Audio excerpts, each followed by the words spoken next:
My name is Ricky Sauque.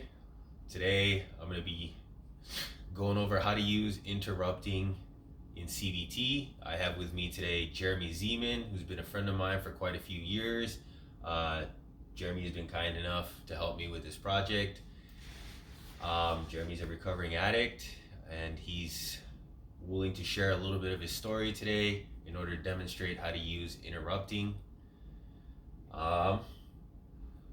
So Jeremy, what we're going to do today is we're going to use some gentle interrupting. I'm going to teach you how to interrupt your own ideas that will keep you depressed or will kind of snowball your anxiety. And so what I'm going to do is, as we go through this today, I will interrupt you at times.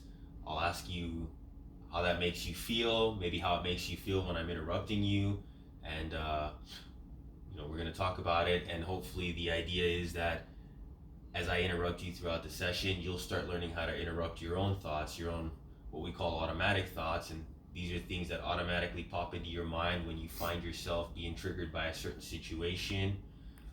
Automatic thoughts usually come from what's called intermediate beliefs and core beliefs, which are more deeply rooted inside of you. Core belief would be something like I feel incompetent, or I feel like a loser, I'm not good enough. These are examples of core beliefs about yourself. And so we'll kind of go over that a little bit today. An intermediate belief is still a belief, but it's sort of like an explanation for your core belief. So an example would be I feel incompetent, and so the intermediate belief would be, well, because I feel incompetent, if I do something I'm going to fail. Failure doesn't make me feel good.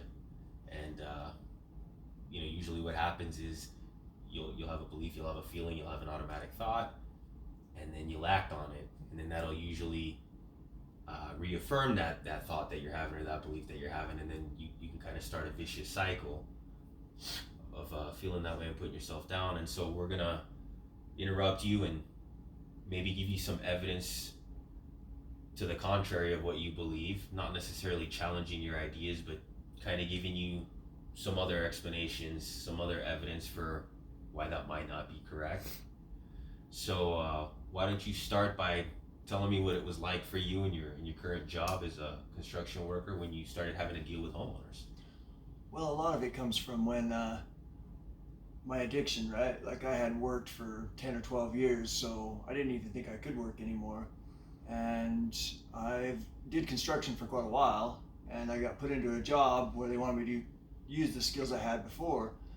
But honestly, I didn't remember a lot of those skills. And once I started working for them, learning the skills or relearning them, I went back into, they wanted me to work with homeowners or in houses and places like that. And a lot of times, like anytime I was in those situations, I wasn't doing the right thing. So when I got to meet these people, it was scary for me. It was like these people are looking down on me. They didn't like me. They didn't want me in their house. They were going to look me up, or they just were going to see that I was an addict and not want me to even be around their house. So you felt like they would judge you? Oh yeah. Or do you feel like maybe you weren't good enough to talk to them?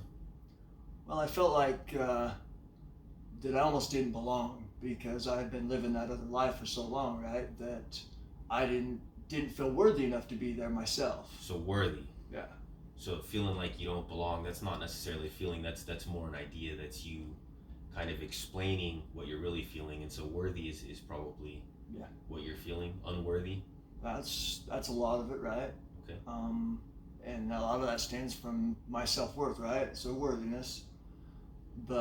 And then I would start to doubt myself. I didn't think I was smart enough or good enough, or I would go so overboard on being OCD about getting the job done that I was just nervous. I'd almost be shaking doing the work. Can I interrupt you for a second? Yeah. So you felt unworthy, but you also felt incompetent, like you weren't good enough. You didn't know what you were doing necessarily, even though your boss felt like you were in a position where you could talk to homeowners. Your boss felt like you were in a position where you knew enough that you could run a job on your own, and still you felt like you weren't good enough, you didn't have enough knowledge, you weren't smart enough. And that's probably exactly right. Like if I was on my own house, it would be perfect. I wouldn't have a problem. But as soon as I started doing for something, but if somebody was watching me, or I thought they were looking down on me, and they were looking at me in a certain different situation, I wasn't comfortable with that Okay. because I wanted them to like me. I wanted them to be a part of that, right? So what would happen when you started feeling that way? What would you Oh, find yourself doing? geez, like the job 3 or 4 different times. I would do one thing. It'd take me so long to do one simple thing, and I would just get anxiety. I would have like stress would come in, and I couldn't almost complete a task because it was so much. Okay, so let me ask you something. So that happened to you in the beginning, right? Hmm. Um, did you ever fail to complete a job that you guys had? No. Did you always get remodels done at the time you promised the homeowner you would get it done or sooner? Oh yes. Okay. Can you tell me what happened the first time you had to have a discussion with a homeowner? It was pretty. It was scary. Like I was sweating. I was so nervous. I almost So couldn't talk. I'm going to interrupt you for just a second. Um, we've gone over quite a bit how you felt. Mhm. How did the conversation end up? The actual result of the conversation. It was actually went really well Okay, can you explain to me what you mean by it went really well? because when it first came into it, I thought it was going to be something else than what it was, and all they was asking me is if I could do more because they liked what I was doing, and I completed it on time. So, despite your feeling incompetent, despite your feeling like they know you're an addict, despite all of these fears and insecurities that you had, they were actually wanting to talk to you for the first time about doing more work for them. So they wanted to offer you more work, Yeah, more money. and that was really surprising, like to me, and that continued for a while. But yeah, when they asked me, I was like, oh, like I am doing a good job, and that didn't take away all the anxiety right away, but yet it made me feel a little bit better about what I could accomplish at that time because I didn't have the beliefs in myself to do it right, and it was nice to hear, but it didn't last at first. So, I guess the next question I have for you then, if the first time you had to deal with a homeowner by yourself, on a scale of 1 to 10, where do you think your anxiety level was at? Oh, geez, easily a 9. A 9. So Easily. so pretty high. Oh yeah. Okay, and then after that first interaction you had when they ended up wanting to offer you work, and that conversation was done, what was your anxiety level like at that point? With that homeowner, it went down probably to a 5. To a 5.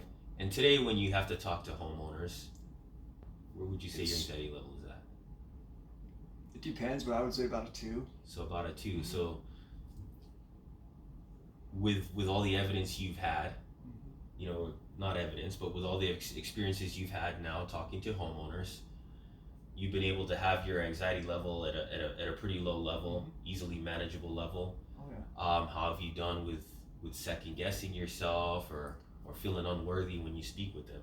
Well, just for instance, today I work in banks, and I've been working in a lot of banks, and they show up and ask me what I should do instead of them telling me what they want. And say, what should I do here? Because they trust me, and I've gained that rapport with them that they want me to do more work, and I'm working in an environment I never thought I would have been or ever been able to accomplish. So it is a lot better today. I'm more confident with who I am because of the work. Okay. So can you kind of see what we've been doing today? How every time you started to go off about your feelings of insecurity, your feelings of unworthiness, your feelings of being incompetent, we've stopped you. We've talked about evidence that maybe you are worthy, that you are competent and capable of what you do. Do you think that's something you can take on your own outside of here and do on your own? I think it's something that I could definitely practice, yes. Okay. So you And can start looking for evidence for why those thoughts or those feelings might not be true. for sure, it's something I could definitely work on. Because it sounds to me like you have pretty sizable amount of evidence that says you are competent, that homeowners don't see you as some criminal drug addict that's going to rob them or do some kind of criminal thing in their home, right? Right. And your experiences have been you just keep getting offered more work and they seem to like what you do. they seem to trust you well enough to leave you alone in their house. Oh yeah. Okay. Um, Thanks for your time today. No Thanks problem. for helping me out with this project. Thanks for having me.